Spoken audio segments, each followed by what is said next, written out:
It's an understatement that Roman Reigns' victory at WrestleMania 39 frankly upset everyone. Now, why did we all have this reaction? Well, the result we all expected didn't happen. Instead of Cody Rhodes becoming the undisputed champion, he was stopped by the Bloodline. And whilst he still gets a second shot at the title at SummerSlam, it's clear that WWE has a bigger milestone in mind. On May 26, 2023, Roman will reach 1,000 days as WWE Universal Champion, a feat only 4 other wrestlers have achieved with any of the company titles. This means Vince McMahon and the creative team have set in mind Roman Reigns destroying any and all records in modern wrestling, absolutely eclipsing previous records set by CM Punk and Brock Lesnar as champion to become the longest reigning title holder of all time in WWE. So seeing as though this record is pretty much on the horizon, fans may have forgotten when was the last time Roman lost clean.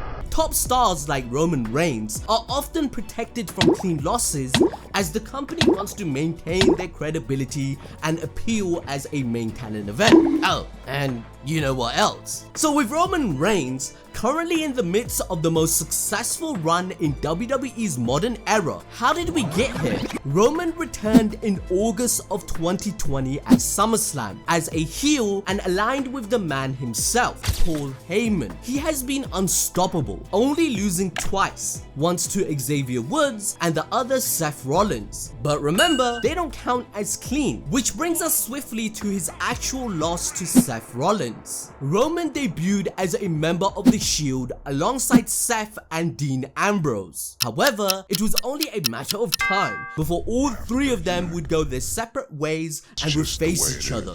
Now, while Seth was a heel for the most part after the Shield broke up, many speculated that Dean Ambrose was going to be the one who would have a clean win over Roman. But that didn't happen, and Dean doesn't have a proper single win over Roman, and the closest he came was WWE Battleground 2016 in a triple threat win against Roman and Seth. But speaking of Seth, on the other hand, he seems to have Roman's number when it comes to singles competition. When Seth returned in 2016 from his, ACL injury, oh, and he also had an MCL injury, he eventually set his sight on Roman, who was the WWE champion at the time. Seth was granted a title shot as he relinquished the WWE championship after getting injured. The story was set in place. Roman was still furious over the fact that Seth broke up their faction as the Shield, as this was considered one of the greatest factions in the company's history, and Seth wanted to reclaim the title he never lost. The match took place at Money in the Bank, and the two had a great match together. In the end, Seth hit a pedigree on Roman, give him the first clean loss of his entire career.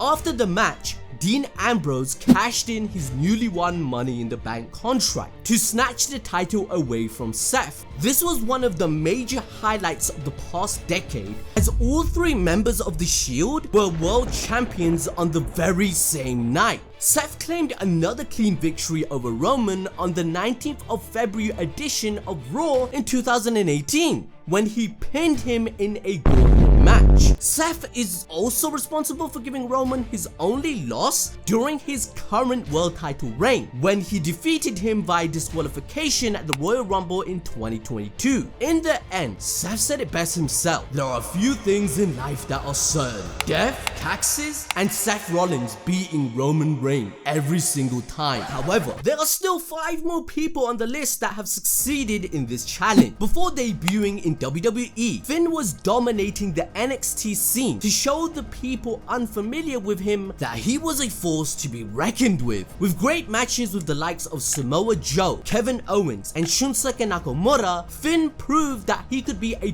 top guy if given a chance. Ultimately, Finn found his way into into the main roster when he was drafted by Raw in 2016. At the time, the WWE champion Dean Ambrose was drafted to SmackDown and Raw required a new exclusive world champion. This is how the WWE Universal Championship came into existence, and a tournament was held that would have crowned the inaugural champion at SummerSlam in 2016. And so, on the July 25th edition of Raw, Finn Balor faced Roman in a match that would have seen the winner facing Seth Rollins at SummerSlam. The result shocked the entire WWE universe, as no one was expecting a newly debuted superstar to defeat Roman Reigns, let alone in clean fashion? What happened to the original plot of the movie? Well, what surprised fans more was how quickly Finn was able to dispatch Roman in less than 10 minutes. This propelled him to new heights, who later defeated Seth in his demon persona to become the WWE Universal Champion. So going from one monster to the next one, when Braun Strowman moved away from the Wyatt family, he was positioned as a monster amongst men who would wreck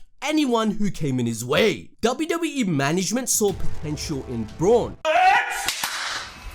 And with the fans by his side, Braun was destined to be a main eventer during his singles run. In 2017, Roman, who was coming out of a storyline where he won against the Dead Man in a match at WrestleMania, quickly turned his attention back to Strowman. Because remember, earlier that year, Roman had defeated Braun at the Fastlane pay-per-view. So after WrestleMania, Braun attacked Roman on multiple occasions and made it clear that he wasn't finished with him yet. At the Payback pay-per-view of that year, the event was main evented by Roman and Braun. The match saw Braun dominating the match, and whilst Roman would get some offense on him, it wasn't enough to put the monster down. Whilst many argue that this wasn't an entirely clean win for Braun, as Roman was attacked multiple times before the show even took place, those claims were immediately put to rest when Braun once again defeated Roman clean in an ambulance match